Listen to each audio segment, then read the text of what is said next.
This is a good movie podcast with Katie and Joe. Hi, everyone. Welcome to another episode of This is a Good Movie podcast. I am one of your hosts, Katie Hetledge, and I'm joined for the first time. Joined by the first time to Episode 30? Long-time listener, first-time host. First-time caller. Episode 29, I believe this is. Oh, exciting. Yeah. And my co-host name is... Oh, I'm Joe Bates. There you go. Yeah. Wow. Does seem like the first time you're doing this. Well, I'm scared. I'm nervous. I'm in front of a celebrity. Yeah. Wally's here. Our Yeah, dog. Wally is here. Everyone's the celebrity. favorite Wally. Mm-hmm. I don't know any other good ones. You don't know any other good Wallies. Well, the robot spells his name differently. Well, so they can be two different things. That is who he is named after. No. Yeah, it is. It's how he got to the name. Our Wally's full name, as you know, is Walton Doggins. That was after the fact. Loosely based on brilliant actor Walton Goggins. Yes, that is true. All these things are true, but mainly when we were coming up with a dog's name, because his name was going to be like Milo or Tux. Mm-hmm. Terrible names. Golden Globe nominated Walton Goggins for Fallout. Oh, that's good. Good for him. I wonder if he won. By the time this comes out, the Golden Globes will already be done. So, unfortunately, if you're listening post Globes, we don't have any fun recap for you. We'll get to it next time. We're only doing the Oscar award stuff, so we won't get into any of that stuff till later. I think that'll probably be encapsulated in our whole award pre-podcast. Sure. We'll do a special award pre-podcast. Pre-award podcast award podcast. I'm happy that the Globes are so early in the year because it's just like, great, we can start off award season. I hate waiting for award season. I'm a little nervous because I will say the last 2 years, as you and I have tried to watch all the Oscar movies, I feel like by the time it gets to the Oscars, we already know what's going to happen. Like, when's the last time you felt surprised at the Oscars? I guess Everything Everywhere All at Once was surprising how well it did. I think, well, there's a difference between, like, I was surprised in a bad way about Power of the Dog, and then I was surprised in a good way about, like, Parasite. Yeah. Like, I guess not surprised, but yeah, you're like, it's a really good movie, it should win, and then you're pleasantly surprised. That's what I'll say about, like, Parasite, Everything Everywhere All at Once. Yeah, that's true. But I guess what I'm saying is, like, you're happy they won, but because we're paying attention to all the other awards, we're more aware of who's gonna win. Whereas I guess before, when I was growing up, I was like, I don't know what's gonna win because I don't know anything. They say if you do well at the Globes, then you like don't do well at the Oscars.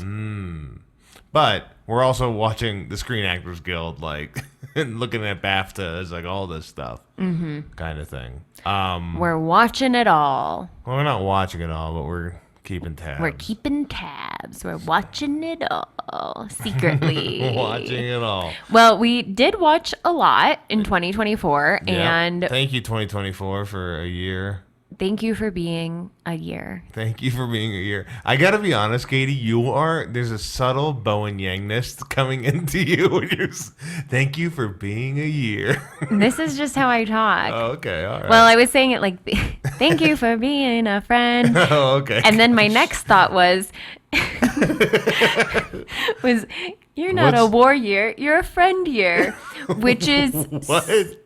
So niche, it makes no sense. There was a sketch on SNL. Jimmy Fallon was hosting. This is like 15 years ago. Yeah. No, like 10 years ago. And they did a War Horse sketch. And this was before the movie War Horse came out. It was just when the Broadway play was out. So no one outside of New York knew what this sketch was about. But my family had gone to New York that year. Oh, and we saw the we saw War Horse. I did see Susan Sarandon in the lobby during intermission. Very exciting. So was she in it? No, she was just there to watch. She's a patron of the arts, Joe. Oh, thank God. Thanks, Susan Sarandon. Anyway, they do a sketch where Jimmy Fallon's like, "You're not a war horse, you're a friend horse." And we quote that all the time. Anyway, if anyone wants to do like an SNL YouTube deep dive to find that, it will not exceed expectations. Yep.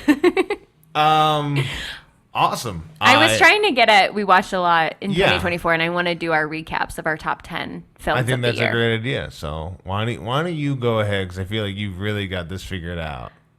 My 10th place is a tie. Jesus Christ. Well, okay, here's the reason that it's a tie.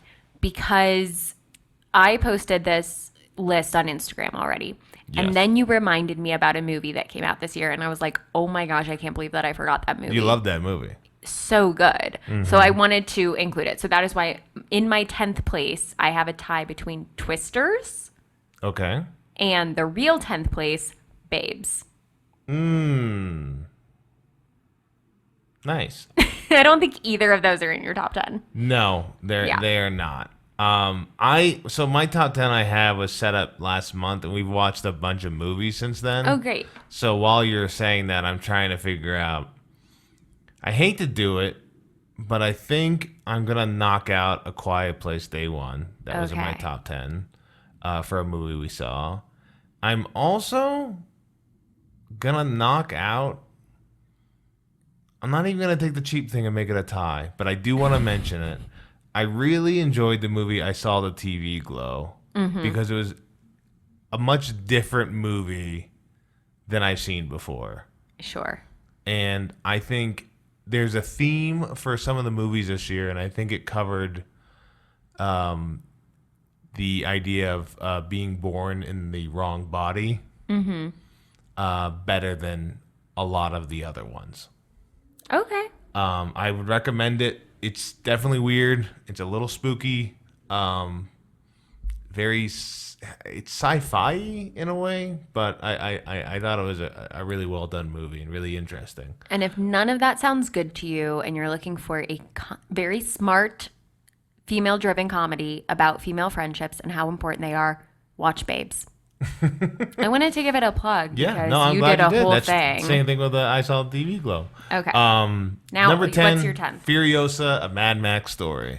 Yeah, it was good. I was shocked how much I enjoyed this movie in the universe building they had around it. It was impressive.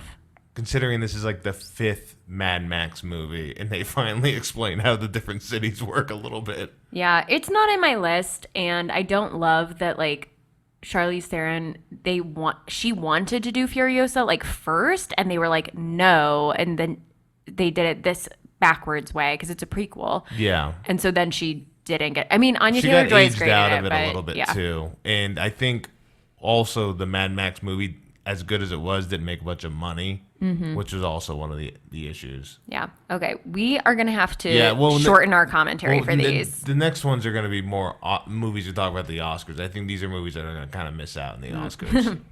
Yeah, that's true. I was going to say none of the next few for me are going to be in the Oscars.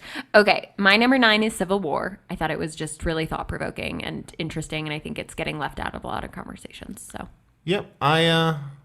Not in mine. It's kind of crazy how little we have in the same thing. Number 9 for me is Late Night with the Devil, which was my favorite horror movie. I'm not a big horror guy, but it was fun. Another cool premise. Really enjoyed it.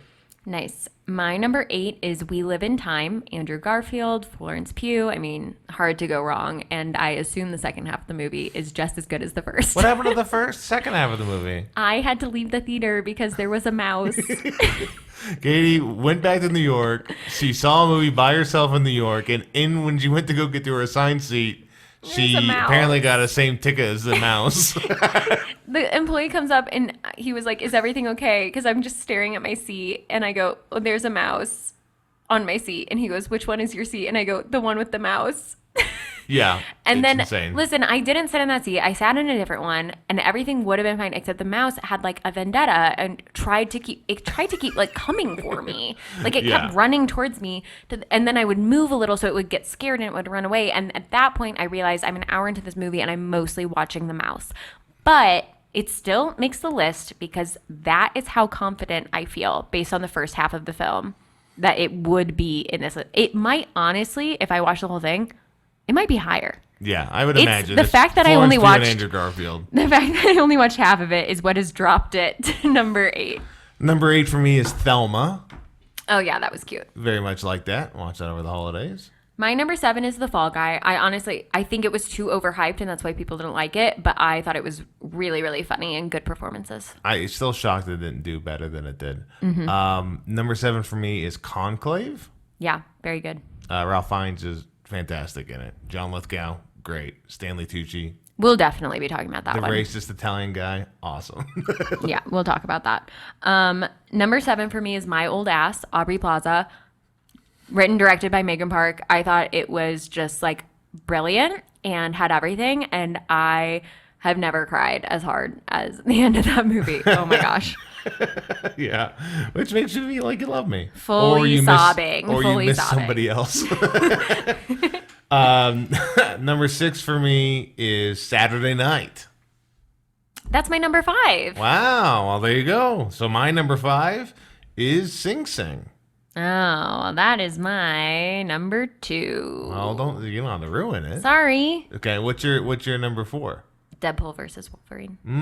That's my number 2. Whoa! Number 4 for me is A Complete Unknown. That's my number 3. Oh my gosh, my number 3 is Dune 2. That's your number 1? Yeah. Listen, I only have room for one Timmy movie on this list. I got enough for 2 top 4. And Okay. and we're going to be talking about Timmy a lot in this episode, so I think Timmy we're is gonna fine. get a lot of nominations here. I hope he gets nominated 3 times for Me these 2 too. and then Little Women. Bring I him love back. him. Yeah, bring it back. Okay, number 2 for you. Sing Sing. Deadpool and Wolverine, as we Yeah. said earlier, and number 1. Should we sing it? Okay. Wicked. Is that your number 1?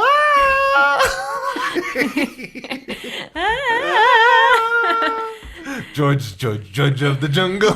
Swing. Yes, it's Brendan Fraser's George of the Jungle is our number 1, folks. He's a great guy. The Whale Returns. The whale returns swinging from the vines, the strongest vines in the world. Oh, wicked. Yeah, I feel like we didn't learn our lesson from the whale. we'll definitely be talking about some of these in our Oscars app. So Yeah. we So don't need to do that now, but those are movies that you should watch. Yeah. We enjoyed them all, and there's a bunch of other movies, and just don't watch Rebel Moon Part 2, and you're all right. And you can watch Megalopolis, but just know that you won't enjoy your experience. And that's coming from someone who really wanted to like it. I really wanted to like it. You were so hyped about that movie. You were like, this is a movie made for me. But I think that is going to be the Brutalist. Yeah, the Brutalist. It's like what you wanted Megalopolis to be. I've also heard Nickel Boys is like really weird. Not weird, just like it's shot first person. Oh, interesting. So I'm interested in seeing that movie as well. All right, we got some catching up to do. Yeah, and Superman. So movie news real quick. We just spent a lot of time doing this. Movie news real quick is about Christopher Nolan. He has got a movie coming out. His next big movie he's planning is based on Homer's The Odyssey. He's basically just doing Homer's The Odyssey. Okay. With like Tom Holland, Matt Damon, Anne Hathaway. So I'm very interested to see how this movie. I'm like already exhausted. You've taken the most exhausting piece of literature and now combined it with the frankly most exhausting director I know, and here we are. That movie's going to be 5 hours long. It is going to be Oppenheimer 5 was a hours long. test, and unfortunately, we all passed. Man, it sounds like you're going to hate The Brutalist. The Brutalist is, I think, 200 minutes. Oh my gosh. Okay. But there is an intermission on The Brutalist, so that's good to know. Anyways. Yeah, I hate that. There's an intermission for a movie? Yeah. What is this, Titanic? No. No. We are not doing that. Do part 1 and part 2. That's what, if Wicked, you're not gonna film that is based on a musical. Brutalist Part 1 and Brutalist Part 2. No one is going to see those 2 movies. No one is seeing this movie. You're not going to split into 2. It would I got be an like idea. It'd be like that who was it? Kevin Costner that was like, I'm going to do this epic and then there's going to be like 3 movies, and then he did the one and nobody watched it. So he was like, I'm not going to do the others. Just that makes me so sad.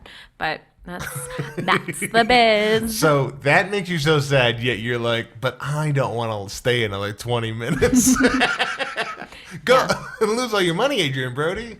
I don't think he funded the movie. What was your we won't do top 10, but what was your number 1 TV show of 2024? And it has to pick a new show. It can't be like season 2 of Silo. Didn't we talk about this? And it's Fallout, right? That's the one for me. I mean, that's what you told me. Yeah, I feel like TV this year, new TV, like, I guess premiere new TV wasn't really that great. There was some really good, like, stuff that you loved. Wow, that's so rude. Well, no, what I'm saying... That's so rude. I guess what I'm saying, there wasn't like a Silo or a Severance type thing this year. There wasn't like this, like, grand show. There was really good, like, relationship shows. You're kind of only talking about, like, dystopian shows. I know all 3 are dystopian, but I'm saying there wasn't, like, a new Mad Men or a new Sopranos or it didn't feel like there was that show this year. Yeah, there was Mr. and Mrs. Smith and Presumed Innocent, but both of those are going to be, anthologies, where it's going to be, like, a different story each season. Oh, they're doing another Presumed Innocent? Mm-hmm. That's yeah, good. I forget. They've announced like who's going to be the lead in it, and I have forgotten that, so we'll circle back. Wow, True Detective really changing things. Mm-hmm. Anyway. What movie did we watch? My favorite TV show of 2024. Yeah, it was, what was it? My Lady Jane on Amazon Prime. Please sign the petition to renew it for season 2. Thank you very much. Did it get canceled? Yes, it got canceled like within a few weeks of it being out, which is an injustice. They didn't even give it time for word of mouth. Yeah, it could get bought somewhere else, but getting canceled that quickly, maybe. Makes me so angry. All right. Let's get into this movie you got me watching here. This week we watched Little Women. All of them. No, we watched Greta Gerwig's 2019 Little Women, starring Saoirse Ronan, Florence Pugh, Laura Dern, Emma Watson, and Timmy Chalamet. I was shocked at the cast of this because I think I told you in the middle of it, I was like, oh, this is just the movie where all the stars came from. Then that weird, they have like a like a weird movie before everyone becomes huge stars, like, Rat Race. Yeah. I mean, I would argue that Emma Watson, post Harry Potter, already pretty big. Well, no, I'm not saying Emma Watson. I'm just saying, like, there's like 5 people in it that are like, oh, they go on to be something. This came out, I mean, it's a few years after Lady Bird that has... Or 3 people. Saoirse and Timothy. And then this came out around the same time. I think Midsummer was like... Midsummer was 2019 as well. Yeah, so Florence kind of just like blew up. I think that was my first Florence Pugh movie, was Midsummer. Probably. Yeah. She does mushrooms in it, and she does all the wrong things. Yeah. This is very different. Very different Florence Pugh. Okay, so you had not seen a Little Women movie before. There have been like 7 film adaptations. You haven't seen any of them, or the TV series, or read the book. So no, yeah, I don't. There's 7 movies? That's what I read. That's so many movies. When was this book written? In the late 1800s. And she predicted the Civil War? No, this was written after the Civil War. Oh, I think meant the 1800s, like 1800s. It was like that decade. Okay, 1, that's a century, and 2, when do you think the Civil War was? The 1840s? 1860s. So the 80. Oh, you think literally like 1800 to 1810? Yeah. No. Sorry, that's what I thought you were saying. Not quite. I believe I know how this is going to go. Okay, so it was written like 20 years after the Civil War. This book was written about how women need to buck up. What? No. That is not what it's about. So no, I know. It was published in 1868 and 1869. It was published in 2 volumes. So you've got one kind of focusing on like the first half, like childhood, and then the second on the adulthood of the girls. And this movie was 2019. Greta Gerwig directed. What was the budget in the box office? Budget was $40 million. Box office was $220 million. I'm gonna ask you to look something up for me. Okay. What was Lady Bird's box office and budget? Oh, no, that's a good question. I will look that up. While I look that up, will you say what you thought this movie was going to be? Yeah, I will. I will, Katie. I will do it for you. Because I love you. What do I think it will be? I wrote down, some sisters determine what's more important, being independent or being in love during some sort of old-timey period in England. Not quite. It's close, but I did think this was I thought everybody would be like, oh, I'm English. Well, to be fair, none of the sisters in this movie are American. Saoirse is Irish. Florence and Emma are both from England, and then Eliza Scanlon, who plays Beth, is Australian. So yeah, so I think I'm okay with my original take. But they're 2-generation European, I would assume, if they were from the colonial America in the movie. I guess. If you're in the 1840s. 1860s. The book was written in the 1860s, but the Civil War is going on in the book. It was published in 1868, and the Civil War ended in 1865. Does the book not take place during the Civil War? Because no, it does. So the book is taking place in the 1840s. So the kids who are all like kind of... The Civil War did not happen in the 1840s. Oh, gotcha. Never mind. All right, I got stuck in my head. Okay. Anyway, Lady Bird's budget was $10 million, and its box office was $79 million. So, is there another Greta Gerwig movie other than that and Barbie? Than those 3 movies? So those are her 3 like solo directed films. Okay, that's all I need. That's all I really wanted to know, because Greta Gerwig makes people money. That's crazy. I mean, that really is 3 highly successful movies, especially one was a mini budget about a mother-daughter relationship.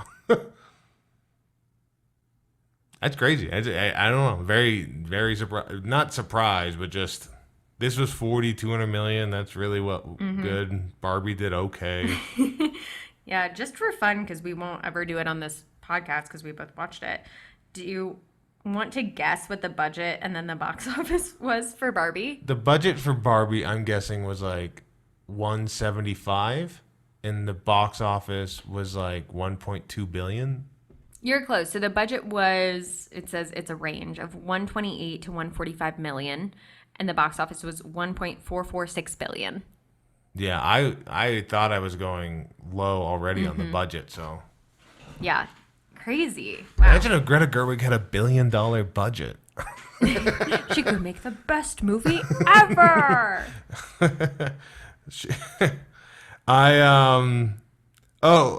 Yeah, so this is Little Women. We're going to be talking about this movie that you have been wanting me to watch for, I don't know, we've known each other almost over 5 years now. I mean, I think I've been wanting you to watch it since 2019 when it came out. So this movie came out during our relationship. Yeah, it came out Christmas 2019. Wow, we freshly doe eyes. I don't know. Dude eyes. That sounds what, bad. Are we crying? Someone just spritzed us in the eye with a water spray. Someone said, dude, eyes. No. Hey, dude, eyes. What's up with your trench coat? I just feel... Well, here's the thing about this movie. So I'll just quickly, if anyone doesn't know the story of Little Women, it follows the 4 March sisters we have in age order. The oldest is Meg, that's Emma Watson, Jo, that's Saoirse Ronan, Beth, Eliza Scanlon, and then Amy, Florence Pugh. And it kind of follows their childhood in Concord, Massachusetts. They're not very well off. They're dad was a school teacher. He's in the Union Army now. Their mom, Marmee, Laura Dern, like is helping everyone. She's just known for like being a volunteer. And they are very rambunctious and they play a lot. And it's kind of them growing up and growing out of girlhood. And they have a neighbor, Laurie, that's Timothée Chalamet. And there's like some relationship stuff. And the girls mosaic. Who's gonna, get married to who. And marriage is a big piece of this. And like female independence in the 1860s and what that looked like. So that's the story. And it is written by Louisa May Alcott, and a lot of Joe, as you may have guessed, is based on Louisa's own life. So there's like some similarities there.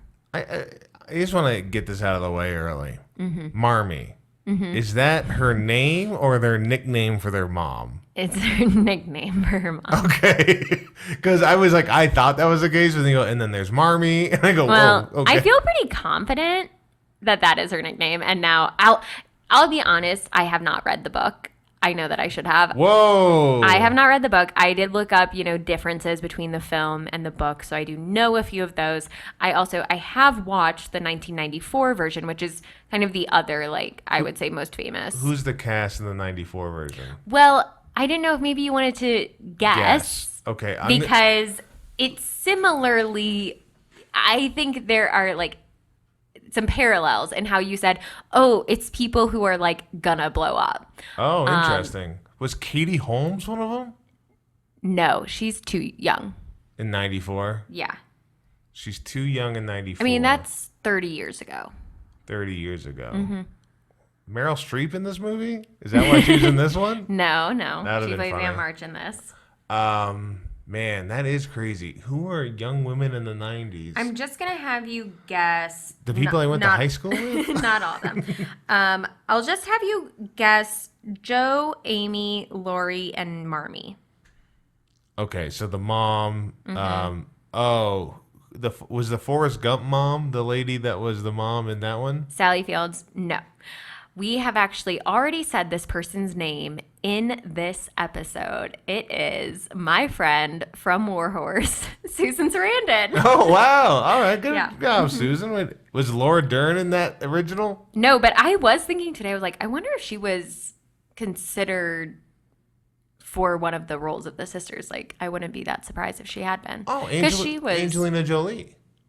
No. Oh, man. Because I thought she was a child actor. Drew Barrymore? No. There's no way I'm going to get any of these. I mean, I can keep guessing, but it is going to keep looking like it's looking. Let me see. One of the Kates? No, I don't even know what that means. Winslet Hudson, somebody? No. Anne Hathaway? No, Anne Hathaway's first film Princess was Princess Diaries. And then she went back in time and did Little Women. Okay. Do you have any guesses for who played Laurie? Who played Laurie? Yeah, Timothée Chalamet. Oh, Tom Cruise? No. Bob Dylan. No. I got Robert Downey Jr. No. Good guess. I was going to say Mark Ruffalo. Oh, he'd be sweet. I don't know ages. Like 94 is such a I was 8 years old, so it's hard for me to kind of understand who was a celebrity at that time. So most of them would be in their early 20s. Yeah, no, I understand that, but So I'm they saying would I now can't be in their compare them now. I 50s. don't know anyone's ages, kind of thing. I'm telling you, I can't do this. I don't know how to get out of this. Okay, Let me get out of okay. this. So This is worse than any Saw contraption ever made. I don't know. I thought you might just have some guesses. So I had a bunch of guesses, and you kept telling me no clues. Okay, so Beth, who I wasn't going to have you guess because Eliza Scanlon isn't very well known in the new one, was played by Claire Danes. Okay. Okay. Joe March, played by Winona Ryder. Okay.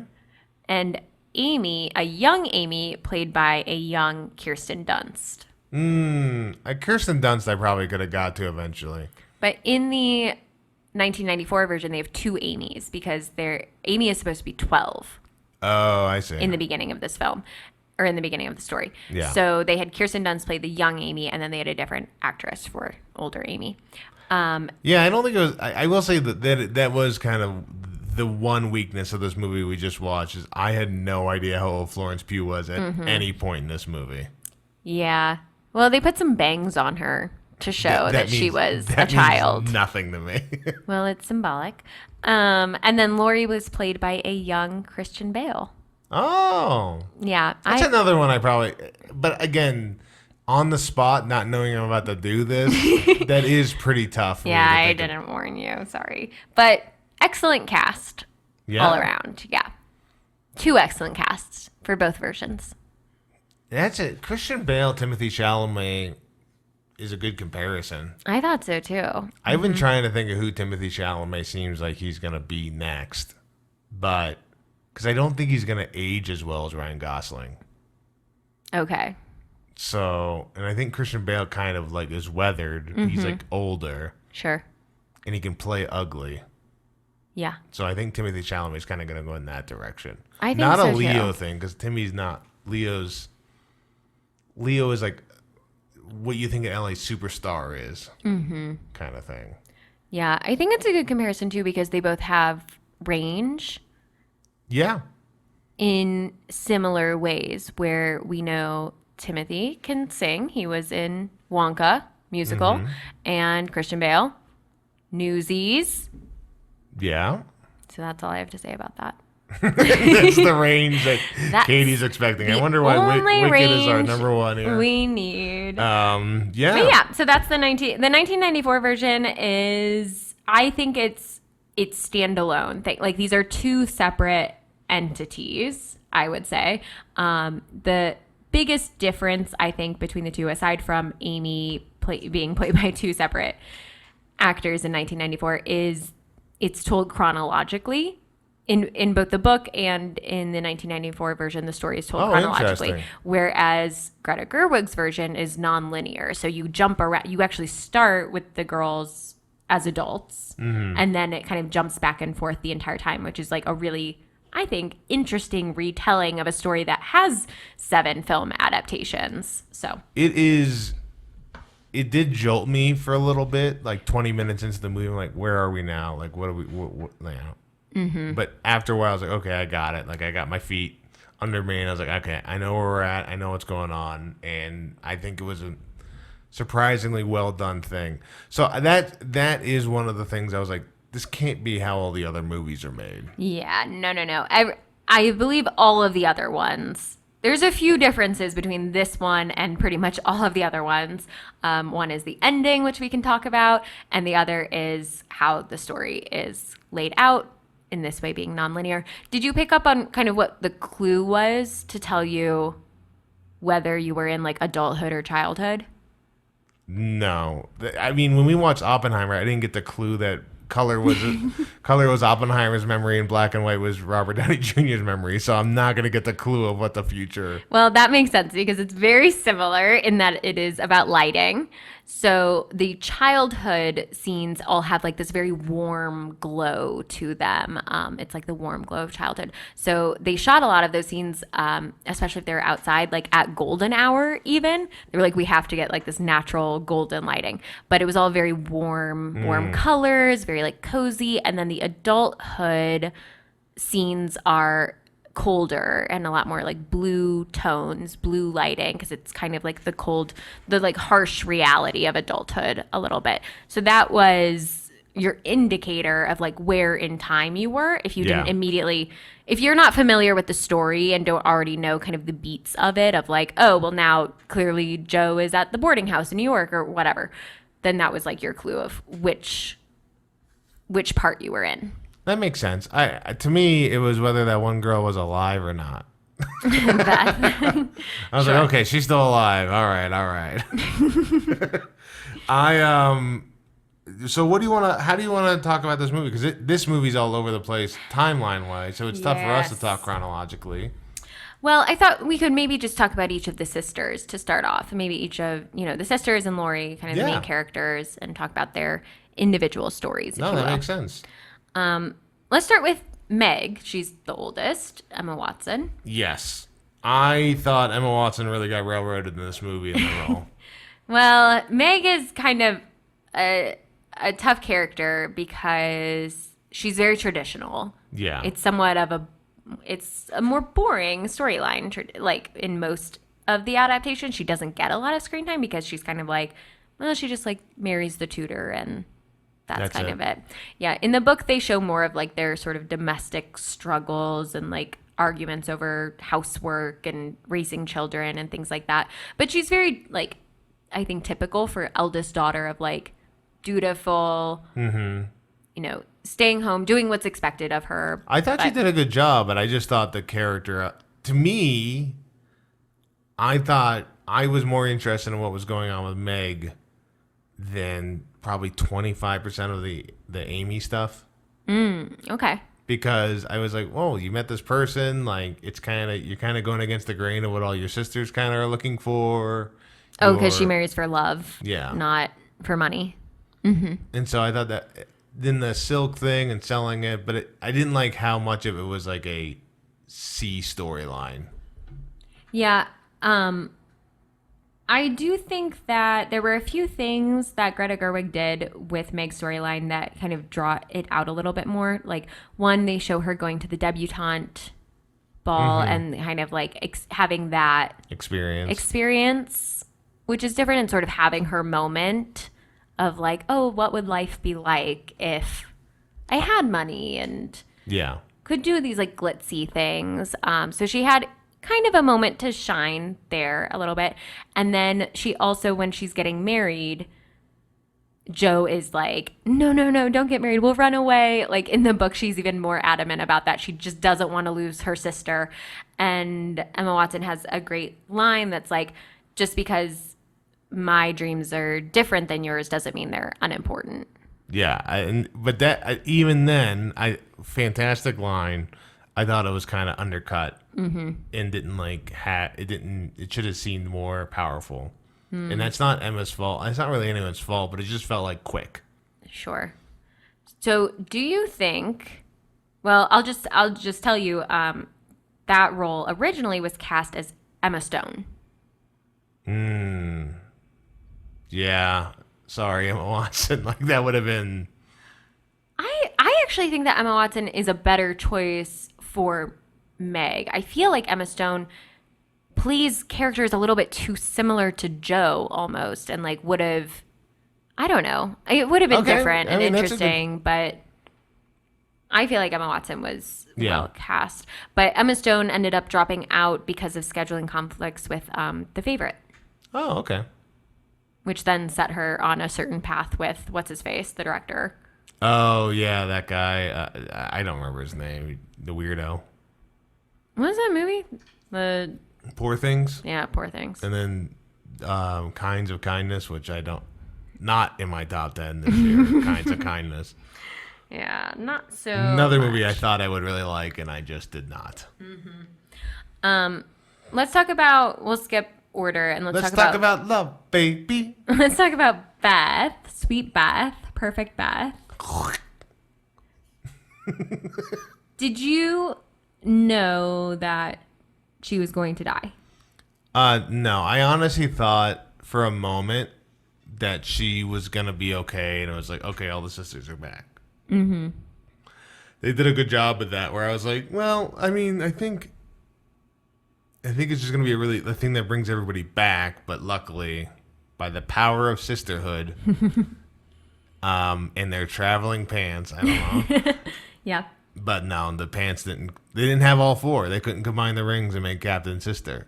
Well, she did. So she got scarlet fever. Yes. And she did recover from that. And that did like, Joe's looking at me like he missed that part of the plot. Oh, so when they went to the beach and like everything, she was fine. But then, because there was a moment like Joe wakes up and sees her sister very happy, but that was a dream. No. Man, I really should have told you about the lighting thing when we started watching this.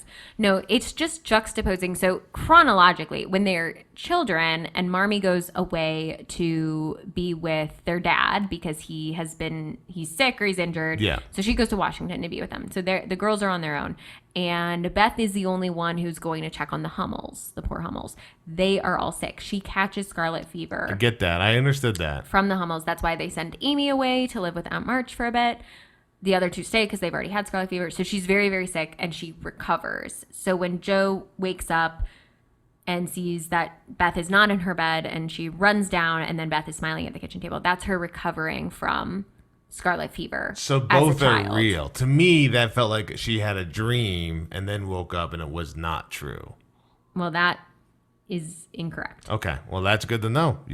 But then that's why at one point, when Beth gets sick later as an adult, Marmee's like, we thought that she was fine after the fever broke, but the fever weakened her heart. So Gotcha. Now she's just sick. I see. She's got that weak heart. Yeah, she's got weak heart and she does not recover from that. Beth is loosely based on... Talk about a thing that should be cured by the power of love. Well, Beth's loosely based on Louisa May Alcott's actual sister, who also had scarlet fever, survived, but then passed away. And they're not...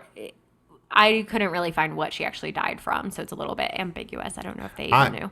Yeah, I don't want to get too off topic, but just if you could tell me quickly.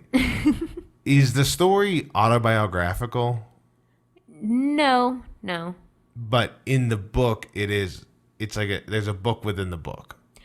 So in the book Little Women, Jo does not write Little Women. Gotcha. Okay. She does start to write some stories that are based more on her life and her sister's lives. But it doesn't end with Jo writing Little Women in the book. Gotcha. But Jo does write stories about her life growing up, and that is what people want to read. Mm-hmm. Okay. All right. That's what I wanted to know. So. Yeah. What do you think of Beth otherwise, like the acting and her kind of dynamic? The dynamic I liked about Beth the most was her relationship with Laurie's grandfather. Oh, I know. It was so sweet and so sad. Like when he is just choking up, like in the other room, listening to her play piano, gets to the piano. I'm like, that's probably the most teared up I got of anything in the movie is their relationship. Yeah, it was so sweet because he lost his daughter and he's like, oh, you remind me of my daughter. And then she embroiders those slippers for him and then he gives her a piano. It's so sweet. Oh, it makes me so sad. And then when she dies, he can't go inside. He's like, I can't go in because she won't be there and it's too hard. Oh man, that is really tough. And then Joe's like, oh, I'm fine.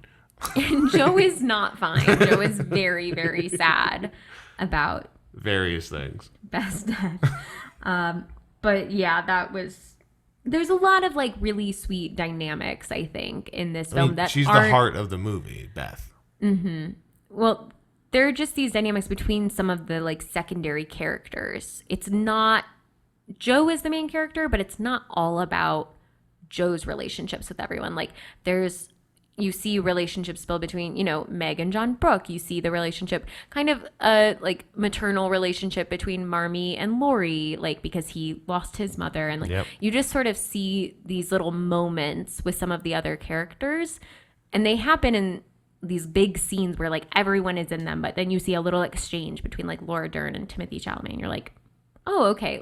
It just really, the world building is really great, I think. Mm-hmm. Yeah, I thought there's a lot of character relationships going on in this movie, and I had no trouble understanding any of them, which is to Greta's, directing and everything. I thought it was really, I thought it was, I don't know if it's a good movie, but I enjoyed all we'll get to the end. Yeah.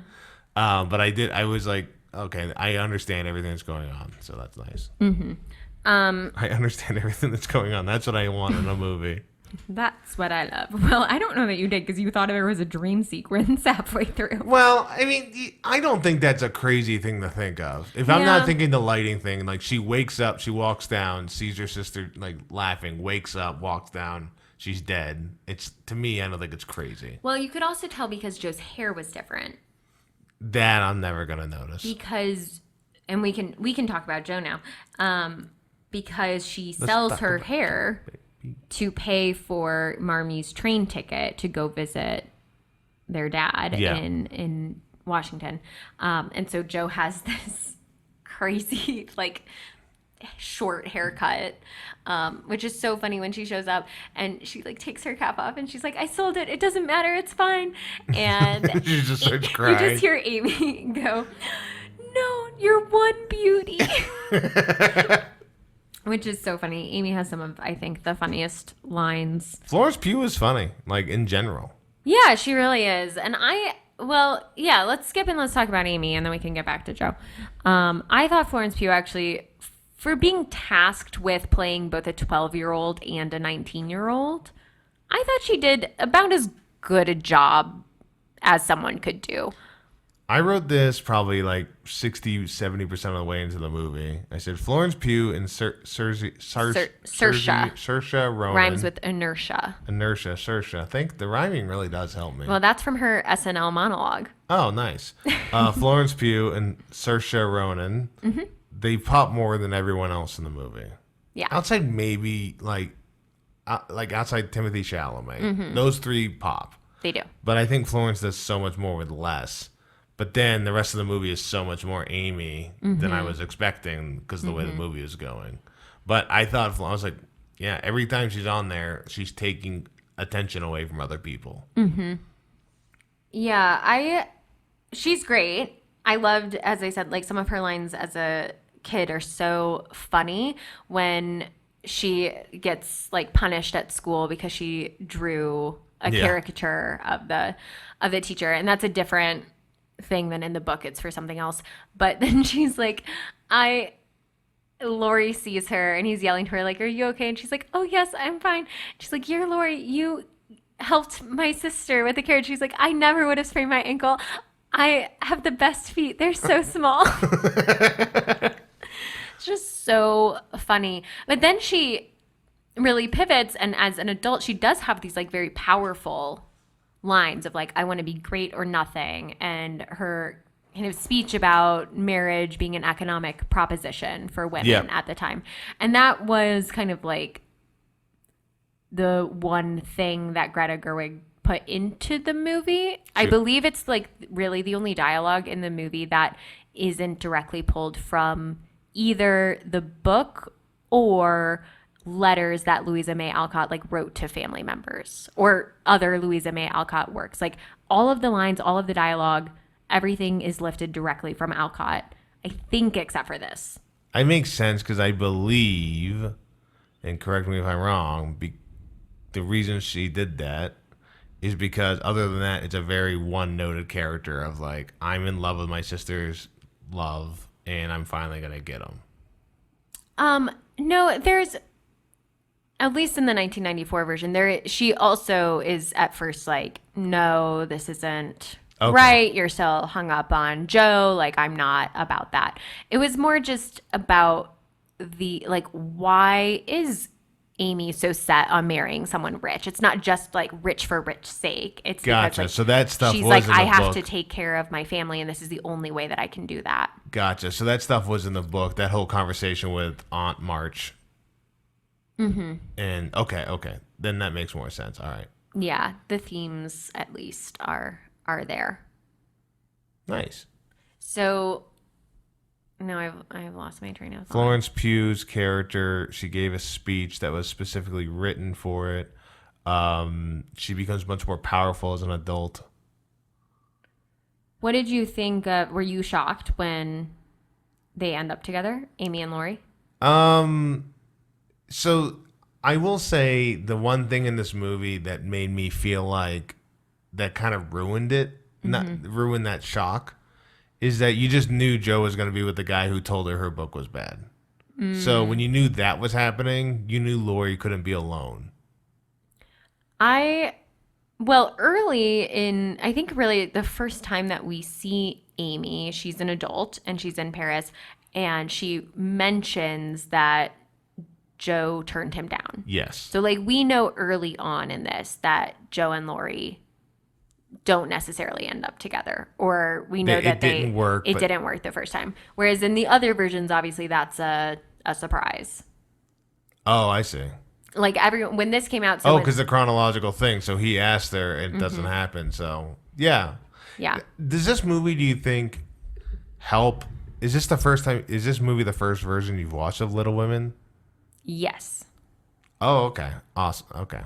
Interesting. So when you watched the chronological version, was it like jarring?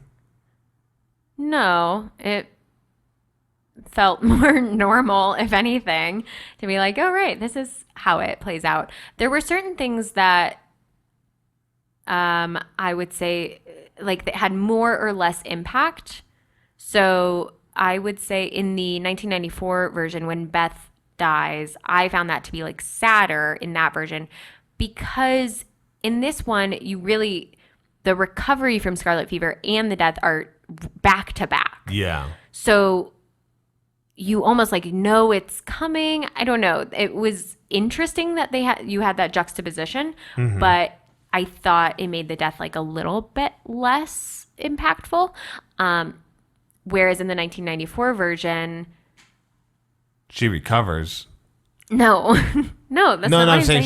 You saw her recover already. Yeah, so then you kind of, I don't know. I thought the 1994 version, that had more impact than this one. But I thought that this one, the Joe and Laurie not being together and then Amy being with him, I thought that was like much more heartbreaking in this version than the 1994 version. Yeah. Because I mean, and I get that. It kind of happens, and then, I don't know, when they are then in their adulthood, like you've kind of already seen Joe form a relationship with Professor Bear, and she isn't as sad about, like, she doesn't write the letter in the book or in 1994. She doesn't write that letter to Laurie and put it in their little secret post office. That's like, That's also separate from the book? Yeah. All of the language is from a Louisa May Alcott work, but that's like a different choice. Yeah. You don't have kind of that same like regret from Joe that she didn't marry Laurie or didn't say yes to Laurie. Okay. I feel like I really went on a tangent there. No, that's very okay. discombobulated. We'll continue talking about Joe. We got the Amy. We'll go on the Joe then. Okay, what'd you think of Joe? I didn't realize that that this person was the main character. Like before we watched the movie, I thought it was just about all the women making their lives and choosing it, which is probably why I was upset about the Emma Watson not getting more impact. So when I realized, oh, Joe's writing, like it starts off with her writing with the publisher, and I'm like, oh, okay, so she's writing Little Women. Like that's what's happening here. So. And starting off with the publisher is a strong choice because he does foreshadow kind of the whole thing when he says if you're going to have a female protagonist, she needs to end up married by the end or dead. Yeah. And they all do. One or the other in this. I didn't even think about that part. Yeah. I was just like, okay. Good job, guy. Wow, he really predicted her whole family's life. Uh-huh. I thought Saoirse Ronan really did a great job of being this like impactful, tomboyish, I'm gonna stand out for my own. Yet, I mean, her monologue with Laura Dern or Marmee, as some have been calling her these days. Yes. About like wanting to be with Laurie still. Even though she doesn't love him because she's like tired of being alone. I was like, wow, that's really good. And just all this emotion that's building up in her leading to this one scene, even though all this emotion is building up through all these different time, jumps and all that stuff. I was like, that was great. I thought that was like I think that was the best monologue in the movie for me. I think so too. And that I think just really speaks to like how great of a writer and a director Greta Gerwig is, because she made so many choices for this film that make it so special and so unique and so different from all of the other adaptations, because that speech in particular is not from the book. It's from a different Louisa May Alcott book called Rose in Bloom. But she like picked it out of there and then put it into like, it fits so perfectly. And it's so heartbreaking when she's like, I'm just so sick of this love being like all that a woman is good for. I'm so sick of it, but I'm so lonely. Yeah. And you just really, that's why I think these adaptations continue to get made and why people still love Little Women is it's like so timely and it's so has such modern themes despite being, 200 years old. Not quite. I guess all the movies they make of this, or most of them, are probably pretty successful, I would assume then, for them to keep rebooting it and remaking it. I think so. I mean, I really can't speak to some of the earlier ones, but Yeah, 94 but, was successful. I mean, back then, the earlier ones, you made one and like 10 people said, oh, by golly, that's a movie. They were like, we made a movie. Fair enough, yeah. Do you want to name the cast from the 1957 version? You know this, Katie. Yeah, I really, I thought the sisters were very interesting. Marmee. Mm-hmm. I think that's the healthiest mother portrayal I've ever seen in a movie. Yeah, she's great. Laura Dern kind of talked about her portrayal in Marmee. She's like, it's just a really different dynamic where oftentimes you see these maternal figures that are kind of trying to keep everyone in line, especially like you have so much chaos with these girls and you're just trying to like tamp down on that and be like, you should all be ladies or whatever. And Marmee's really like investing in their artistic and creative spirits and like nurturing them in a really beautiful way. Yeah, I think she is great. Supportive, guiding without like scolding. Right. Yeah, I thought she did a really great job in this of the portrayal. I haven't seen a mother portrayal like that since the movie Stepmom with Susan Sarandon. What do you think of Laurie, of Timothy Chalamet? So I hate this because as a man watching Little Women, I hate that most of my thoughts are about this Laurie guy. Oh, really? Okay, interesting. Terrible guy. What? Hate Laurie. Laurie in this movie is, I'm going to say, 100% comp Owen Wilson and the Royal Tenenbaums. This outside the family guy that is desperate to be part of this family he is not part of. Yeah, but it's in such a more like earnest and genuine way in this film, whereas Owen Wilson is messed up. Yeah, I think Laurie is a little bit messed up. I don't think he's like that messed up. I mean, he's been orphaned. He's aloof. He's not doing his education. He seems like he'd be in the Dadaism if it was around at that time. He basically, you know what else he's like? He's like Mitchum in Gilmore Girls. He's just carefree. Do you mean Logan? Logan Mitchum. Mitchum is his dad. Oh, Logan Huntsberger. Yeah. Oh, look at me. I mean, sure, he is rich and is, at least in Paris, we see him really like squandering kind of his because whatever he didn't get his way. Future because he didn't get his way, and that is not great. I just love what I love about Laurie is I think the most is the scene where they let him into their little acting, their theater group, and it's very similar in both of the films. So I think probably similar in the book where he's like hiding and then they introduce him, and he just I loved how both Christian Bale and Timothée Chalamet were so playful in this, and I think this movie is a great example of like the female gaze where in other films you might have, I don't know, he might be like more hunky or like just masculine and more concerned with like his own stuff. He might be like, these girls are silly, but in this he's just looking for like companionship and a family, like wants to be part of their chaos. It's so lovely. Now, Katie, this is a point I want to remind you. Okay. What is your favorite type of rom-com?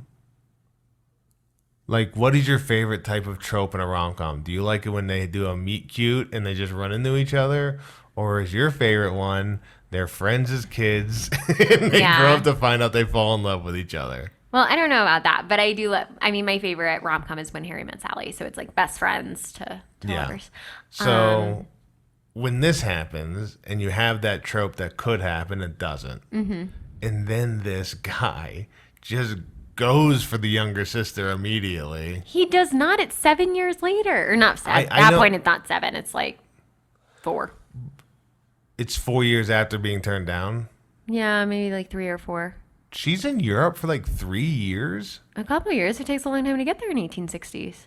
Wow. I didn't even think about that. That's crazy. Yeah. So she would not have made it back for that girl being sick. No, that's why they didn't tell her. Yeah, okay.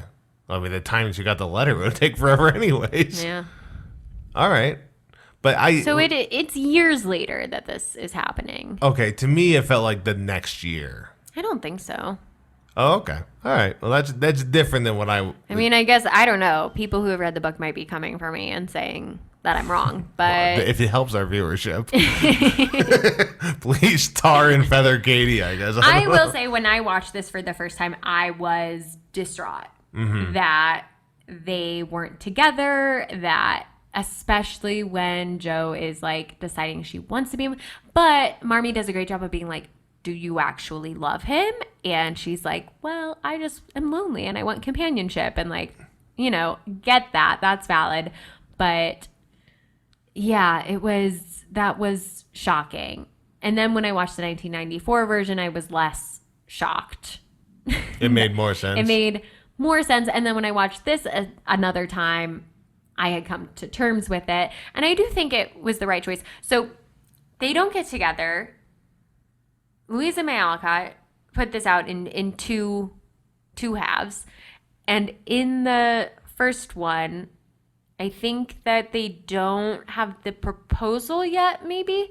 Or maybe they do. But all of these girls, she has this quote that's like, all of these girls were writing to her, being like, you have to put Jo and Laurie together. Please tell me they end up together. Like, that's all people wanted was Jo and Laurie together. And she's like, I'm not doing that. And, I mean, throughout the entire thing, Jo's like, I don't want to marry. I'm never getting married. I just want my independence. And so that's kind of what Louisa May Alcott wanted to do, was give her her independence. But, of course, she couldn't because they have to be married by the end or they're not going to publish it. So she kind of created Professor Bear as like this very, so different from Laurie. And in the book and in the other film, he's much, much older and a little more like passive aggressive and not handsome at all. They really did a lot of favors for him in the 2019 version. So she puts Jo with this, like, kind of makes this funny, odd match, which works for Jo because Jo is funny and odd, but yeah. Well, it felt like she wasn't really wanting to get her married. It's weird because I think Laurie is always trying to like tell the girls how to live life a little bit. When? The debutante ball with Emma Watson. He's like, you don't want to do this. This isn't who you are. With Amy, do you want to marry this guy? Is that who you want to marry? He apologizes. But he's always like kind of trying to tell them how they live their lives. Each one of them, except the one that plays piano, because his grandpa likes her. He can't tell her, can't be mean to her. I think he's got a little sociopath tendencies. I don't think he's a sociopath. Hold on, I think he's the Joker. Okay, well then I think all men are sociopaths. What the heck? No, I jest. But like the Joker. Am I the Joker? Uh-oh. Joker 3. Trey. Do you feel like Timothy and Florence have good chemistry, or do you think that Timothy and Saoirse have better chemistry? Timothy and Saoirse have way better chemistry. I agree. Also, Florence Pugh, and I think this is a flaw of showing her B12 as Florence Pugh. It just always seems weird. Yeah, I think it's less weird in this one since it is the same actor, and maybe it's like a little, I don't know. I'm really flip-flopping on how I feel about things in the 94 version, and we're not even talking about that film. But it's like I can't help it. I don't know. Yeah. I think their chemistry isn't as good as I wanted it to be. I at no point in this movie felt that he loved Florence Pugh.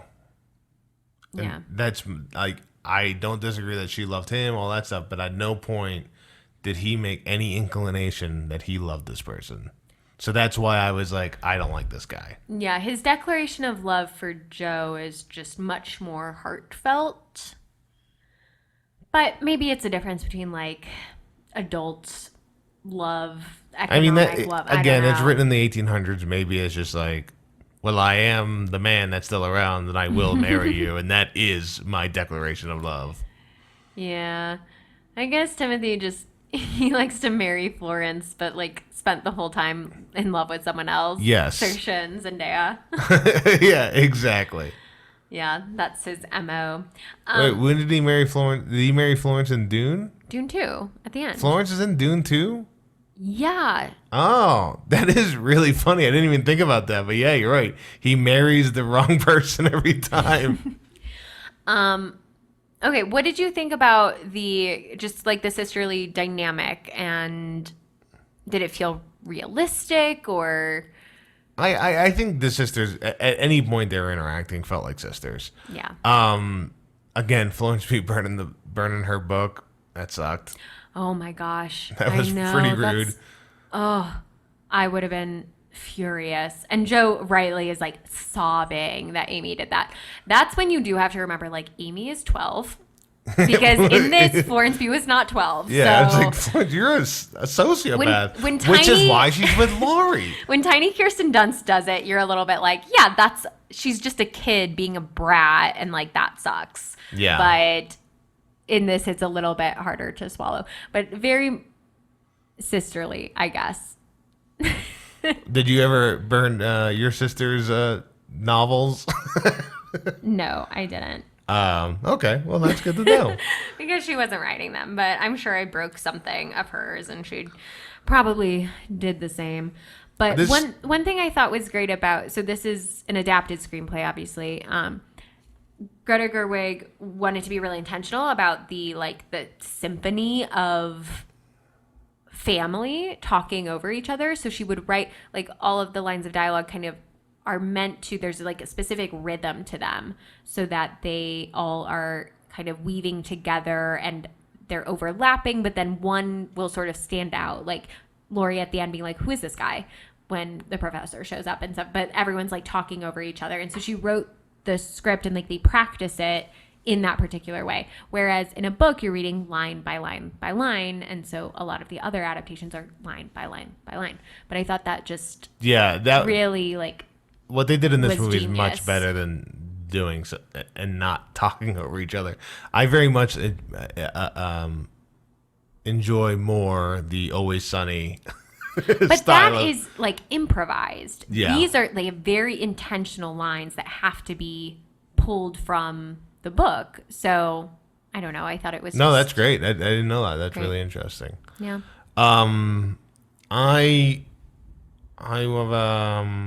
I thought the family was like, we're a perfect family. Everything we do is perfect. We're the little perfect family. We'll go help this poor family. We then give them our Christmas dinner. Oh, we got back. We have even better Christmas dinner. We're a little family. I was like, okay, get over yourselves. Well, but they're all very nice. They do everything good for everybody. I'm glad there was some conflict eventually because I was going to start pulling my hair out. I was like, oh, you're just all perfect all the time. Congratulations. I mean, this movie's rated PG. Yeah, I wanted some stabbings. No, there's famously no villain, which is why sometimes Amy becomes the villain in these stories. Yeah. But yeah, it's just about life. It's just about life among girls. What did you think of the ending? Because that was really another departure for Greta Gerwig. Now, I asked you about this because that's felt like in the movie Joe does not kiss the professor like that. That felt like that was like, hey, this is for all you moviegoers that have always wanted this in the 18 adaptations of this thing. In every other adaptation and in the book, she marries Professor Bear. They end up together. Mm-hmm. So when that guy is telling her that someone needs to like get married, that's what they want, that happens in the book. Mm-hmm. Interesting. Okay. That I didn't. No. Sorry.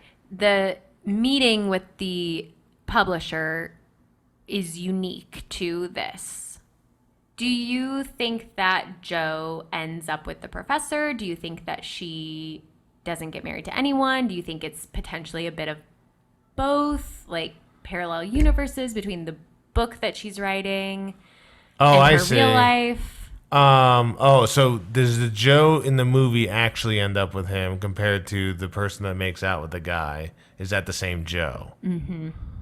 I think she doesn't want this guy to know about her life, so she does not telling him. But I think she is in a relationship with him. I don't know where it goes. Interesting. Okay. So when it's cutting back and forth between her with like her editor, and he's like, she has to marry someone. And Joe is like, well, no, she doesn't. And then they're kind of talking about like how much money the book will make and all of that. And so then it's cutting back to Joe chasing the professor in the rain to the train station, and like her running out of the carriage and kissing him. And that is what happens like in Louisa May Alcott's book, Little Women. Joe ends up with Professor Bear. They start the school together in Aunt March's house. Yeah. And like that is the ending. So that's the ending in all of the other adaptations as well. In this one, Joe... It starts to like diverge. The entire time we're seeing this movie that we're seeing two parts of like the same life. And then in this ending, Greta diverges it a little, where you have the book that now Joe is writing, and then where she ends up with the professor. And then you have Joe watching her book be be printed, and she's holding it. She's not wearing a wedding ring. And she says to the publisher that she doesn't end up with anyone. So some people are like, okay, she doesn't end up with anyone in this. But like the book that she wrote, she had to do that ending. Like, so Greta can have both things. Yeah, so it's kind of both. It's like the ending that Louisa May Alcott wanted for Joe and the ending that she actually gave Joe. Yes. I don't know. I thought that was, when I watched it the first time, I was like, oh yeah, she ends up with the professor. And then I watched it this time, I was like, oh, she doesn't end up with him. And there's like a lot of debate around if she does or she doesn't. Yeah, and I mean, I get that. I think it's kind of like having your cake and eat it too, but in a way that's not annoying. Mm-hmm. So, so that's how that difference from the book. That makes sense. Because I had asked you before we started the podcast that information, so that's good to know. Well, it's the conversation that Joe has with the editor it reflects some conversations that Louisa May Alcott had with her own publisher, that Greta Gerwig has had with like studios and producers before. So she wanted to kind of like bring all of that in. But then they have a very like technical discussion about finance. Hey, yeah. Which I was watching, I was like, wow, they really like get into this. But in an interview, Greta was like, yeah, I want it to feel at the end when she's like watching her book get printed and she's like holding it, I want it to feel like, you know, she got her book in the same way that people would be like, oh my gosh, she got the guy. Yeah. Like it's the same satisfaction. And because marriage is an economic proposition for women, it's like this marriage that is her book. That makes a lot of sense. Shows like the economics of it. So. Yeah. No, that's really, I didn't think about that. That's really interesting. And at the end, so the like title card at the beginning, it shows Little Women, like the cover of the book, and it says L.M. Alcott. And then at the end, it shows it again, but that time it says Little Women and it says J.L. March. So they had a little message in the beginning of the movie, and that's from L.M. Alcott wrote. Yeah, it was a quote of hers. And when I saw it, I go, man, all this reminds me is every time I see this, I forget what it says 5 minutes later. Like, I never remember the text shown in the beginning of a movie unless it's like, in this land of Ultaria, the Rodons and the Hadons hate each other. And I'm like, I'll remember that. But anything that's just like a nice little quote, I'm like, that probably is important for the whole movie, but I'm not going to remember that. Yeah, it's a quote from Alcott, and I don't have like the exact. Yeah, it's something about joy and. It's essentially like because tragedies have happened in my life, I write jolly tales. Yeah. It's like, I'm paraphrasing, but. No, it's very similar to what I remember seeing, which I don't remember that well.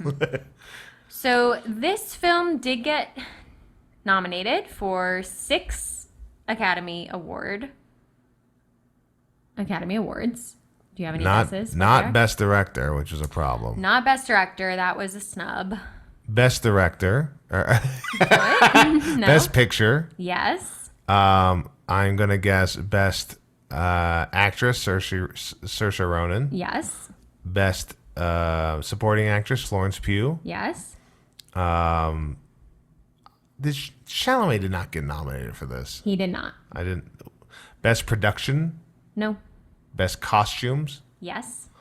Best Makeup. No. Cinematography. No.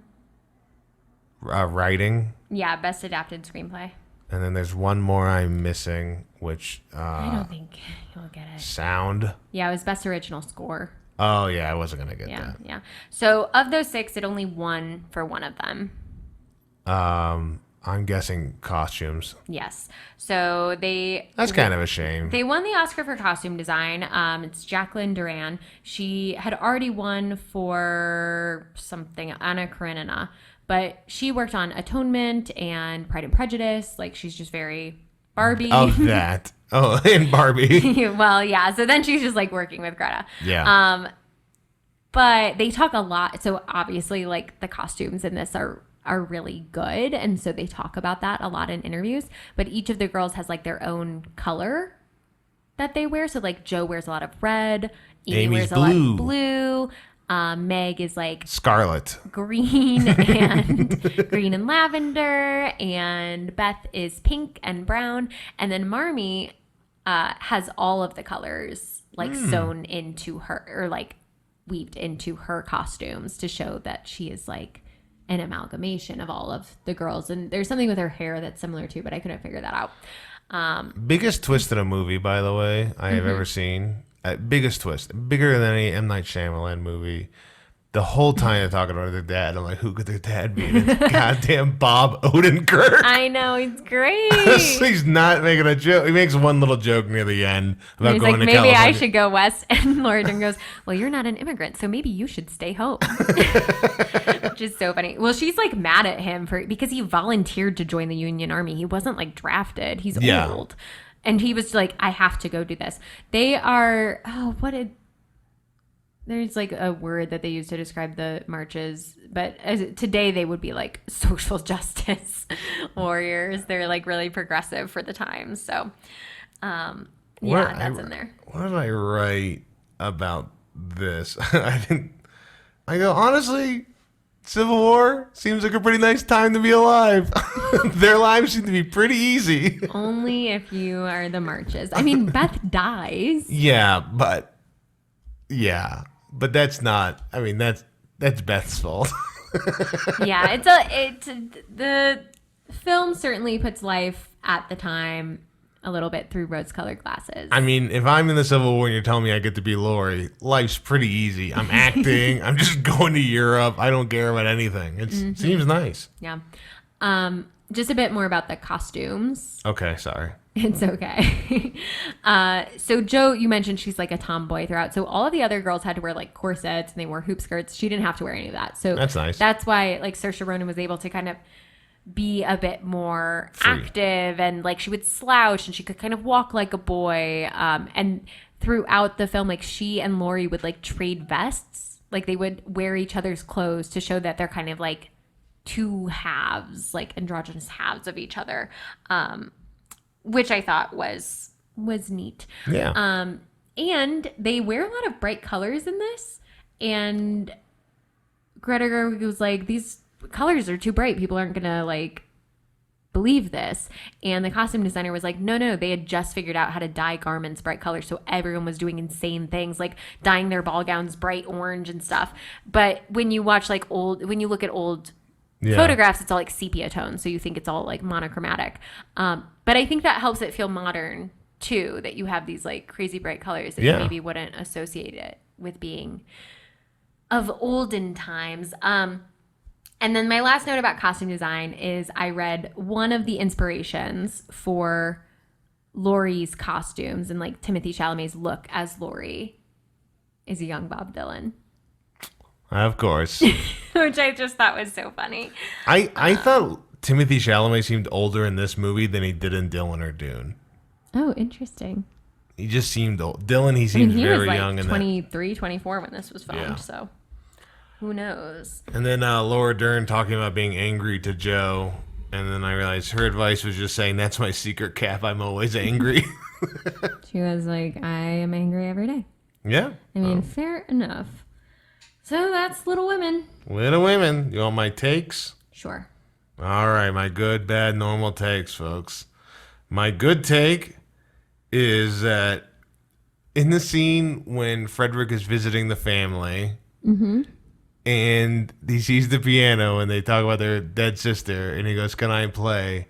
I can't tell you how much better this movie would be if he was just absolutely god-awful at piano.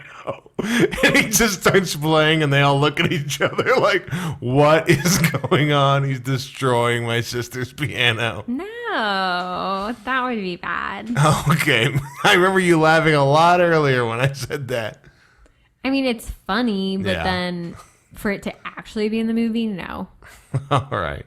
My bad take is what actually killed Beth here. Because scarlet fever killed Beth. Why did she get scarlet fever? Visiting this family. The Hummels. The family that got sick. In the movie, Beth says one specific line that stuck with me. I'm always the one that goes, gives food to the family. Yep. The sisters killed Beth. They're the ones, and not one of them feel any guilt for the fact that they made her always go to the sick family constantly. No, I think they do feel guilt. Maybe it just wasn't shown in this film as much. Two of them are immune to scarlet fever. I know, they should have been going. And they killed their sister. Or is charity itself? Is that the story? Is that the moral of the story? Never do charity. When you do charity, it will kill you. Well, it's even sadder in the book that they talk about like the baby Hummel dies of scarlet fever initially. In the book, the baby dies in Beth's lap. Oh, that's gonna haunt you. That's not. And her canary dies. It's like very sad for Beth in the book. This is a little bit lighter somehow. My normal take, which I didn't have until this podcast started. Great.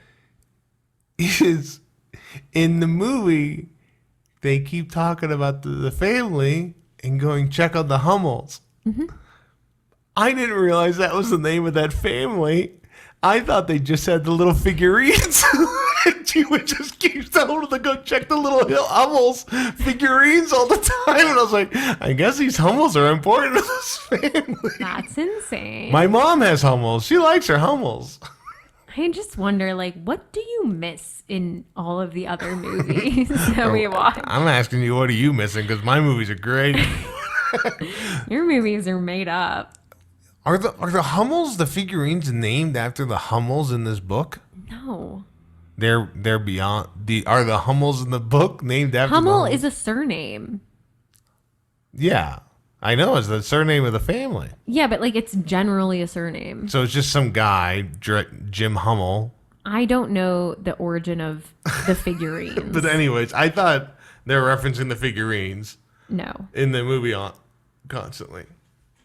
So that's my normal take. Great. That the Hummels are just the Hummels. Oh my goodness. Okay. Well, who would you cast Wally as? The grandpa. Well, sorry, Chris Cooper. You're out, I guess. Well, someone is always uncast when you put Wally, and you can't start now like regretting I'm getting rid of somebody. Wally sitting on the stairs, a little tear. Wally could be like Fred Vaughn. No. Wally's not going to get an engagement turned down. Well, he's a dog, so he might have to. Wow. What are these for? You're putting new rules in the Wally casting right now because you're upset about my Hummel take. Okay. I guess we're at our final question. Okay. And if you say one thing, I'm going to be really mad at you. I know we say normally. You don't never have say to be this. You mad. were always mad at me, no matter what. If any inkling that it might be. Is this a good movie? Well, it's tough to say because the one main guy character in it, I think, is a scumbag, and that really takes away from everything. So I'm gonna have to say, yes, this is a good movie. Obviously, this is a good movie. And should Greta Gerwig have been nominated for Best Director? I think she should have been nominated for this movie more than any other movie I've seen her do. And just so we're clear, that's a clear yes, is what you're saying. Yes, she should have been nominated. It was a tough year. That's the year Parasite won. So I don't know about winning against, but I think she 100% should have been nominated. yeah, no, I'm just saying it was a tough year. Yeah. So I think this is a good movie, and I think Greta Gerwig should have been nominated for director for this movie, yes. Thank you very much. So, Joe, what are we watching next? This is difficult because I've had a bunch of different movies that I thought about watching, making you watch here. So Good Will Hunting we've seen, and Jingle All the Way. Jingle All the Way kind of takes out some of these like fun, weird action movies that I wanted to show you because I don't want to do two of those in a row. Good Will Hunting takes kind of these serious boy movies out that I wanted to show you as well. We've done some comedies, but I think I'm just going to have to do a comedy. Okay. I think we're going to watch. I know we're going to watch. And damn it, let's watch Clue. Oh, great. With what's his face? Great. You could not have sounded more enthusiastic. Oh, great. With what's his face? Tim Curry. Tim Curry, yes. And Martin Mull, who we saw in Jingle All the Way. Mm-hmm. Briefly. Briefly, very briefly, until his whole radio station exploded into shrapnel. Yeah, so we're going to watch Clue next. Okay, perfect. I'm excited. Yeah. All right, well, this was another good movie. Podcast. We appreciate everyone listening. We appreciate our podcast editor and theme song creator, Cale Forbes, theme song vocals from Austin Fry, and our logo from Carrie Pulley. If you want to hear more from us, follow our Instagram at TIAGMpod. You can find our personal Instagram handles there too, and you can email us at TIAGMpodcast@gmail.com. As always, following, listening, subscribing, commenting, sharing, rating, reviewing is super, super helpful. Check us out on YouTube. Subscribe there. That's great. And yeah, those are all of our reminders. We hope everyone has a great 2025 ahead. With that, I'm Katie Hetledge. I'm Joe Bates. We love you. Bye.